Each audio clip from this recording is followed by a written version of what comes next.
मोहतरम जनाब डॉक्टर शाहिद सिद्दीकी साहब मेरे साथ हैं। डॉक्टर साहब, मैं आपको वेलकम करता हूं अपने शो में। जी आपका।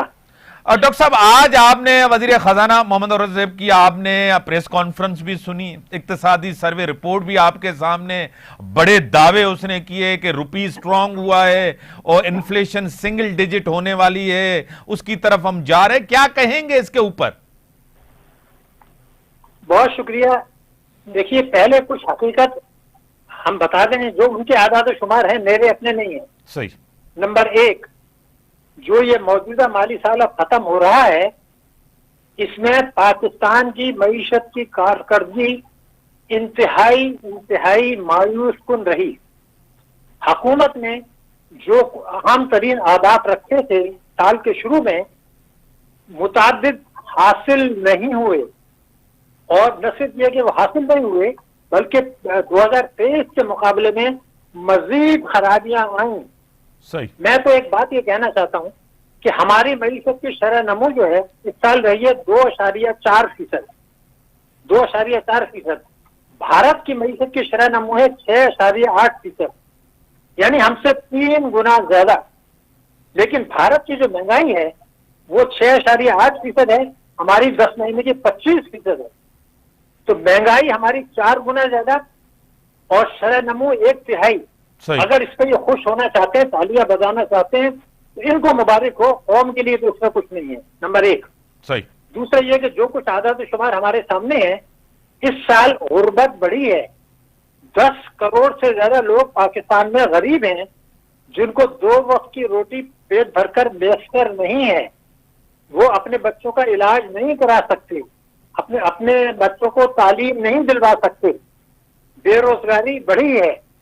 और अब ये आजाद शुमार हुकूमत के हैं कि 2 करोड़ 60 लाख बच्चे स्कूल नहीं जा रहे 5 से 16 साल के, जो पूरी दुनिया में स्कूल न जाने वालों की सबसे बड़ी तादाद।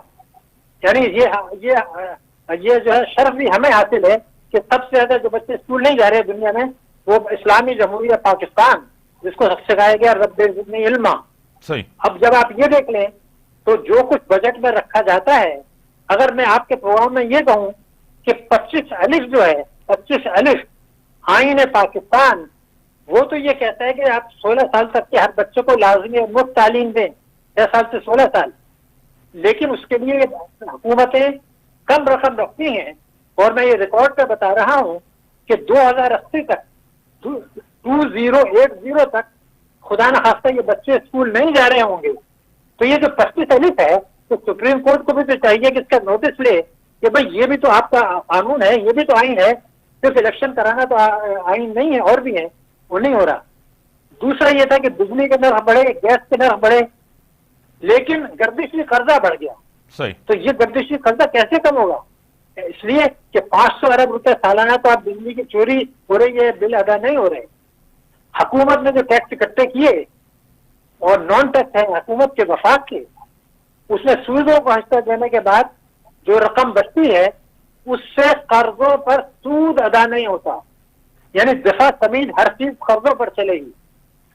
हमारा शहबाज शरीफ साहब कहते हैं कि इस साल FBR ने 15,000 अरब रुपया कम वसूल किया है, जो उसको करना चाहिए था। तो मैं उनसे सवाल करता हूं कि जब वो 15,000 अरब खुद कह रहे हैं, तो अगर वो वसूल नहीं करना चाहते तो फिर ये कौन करेगा? इसलिए कि अगर ये 15,000 अरब रुपए वसूल कर लें, तो फिर हमें न बिजली के नर्ख बढ़ाने की जरूरत, न गैस के नर्ख बढ़ाने की जरूरत, न पेट्रोल के नर्ख बढ़ाने की जरूरत, और IMF की शर्तें पूरी हो जाएंगी। मगर वो ये चोरी रोकना नहीं चाहते। फिर आप आ जाइए मुल्की बचतों पर। सही। कायद आजम ने क्या कहा था कि मुसलमानों को बचतों का एहसास नहीं है। हमारी मुल्की बचतों की शरह है 7.3%। दुनिया के दूसरे मुल्कों में 25 से 30% है। तो जब आप बचतें नहीं करेंगे तो कर्जा लेंगे। हमारी सरमायाकारी की शरह 13% होनी चाहिए, 25%। मगर एक इल्जाम जो हुकूमत पर भी है और मीडिया पर भी है, वो ये है कि जिस वक्त ये आया था, दुबई लीक्स आई, उससे पहले पनामा लीक्स आई, तो सारे शोर कर रहे हैं कि जी बाहर हमारे असासे पड़े हैं, कहां से चले गए, क्यों चले गए? अरे भाई छोड़ो, कहां से गए, क्या गए? जो मुल्की पनामास हैं, जो चोरी के असासे मुल्क के अंदर मौजूद हैं, जिनकी तफसील हुकूमत के पास है, ना हुकूमत बात करती है, ना सियासतदान करते हैं, ना अपोजिशन करती है, ना मीडिया। कि जो मुल्क के अंदर है, जो आपके कंट्रोल में, वो तो आप ले लो ना, सही। बाहर वाले की बातें कर रहे हैं। तो और एक कानून बना था, जो एक और मैं बात बता दूं, अपनी बात मुकम्मल कर रहा हूं। सही। कानून ये बना था 2019 में कि जो टैक्स एमनेस्टी से फायदा नहीं उठाएंगे उनकी असासे जब्त कर लेंगे, जो मुल्क के अंदर है और बाहर हैं, जो हुकूमत के दस्तरस में है। 5 हुकूमतें उस वक्त तक आ चुकी हैं, किसी ने उन पे हाथ नहीं डाला, हालांकि उनके पास उनकी तफसील है। अगर ये सूरत हाल है तो फिर एक सवाल ये पैदा होता है कि हम चाहते क्या है। नैब का अगर मैं आपको रिकॉर्ड पर बताना चाहता हूं, नैब दिसंबर 2021 में नैब ने ये कहा कि 790 अरब रुपए तक की वसूली उन्होंने की है। सही। 790 अरब रुपए की। नैब के उसमें जो मालूमात है, मैंने खुद इन्वेस्टिगेशन की है, जिम्मेदारी मेरी है। ये 790 अरब नहीं है, ज्यादा से ज्यादा उन्होंने 100 अरब रुपए रिकवर किए हैं 20 साल में। तो अगर, लेकिन कोई सियासतदान, कोई मेंबरान पार्लियामेंट, इमरान खान ने भी बात की सुप्रीम कोर्ट में, वो भी बड़ी बड़ी फिगर दे रहे हैं, लेकिन मैं सब गलत दे रहे हैं। सिर्फ 100 अरब रुपए की असल वसूली हुई है 20 साल में।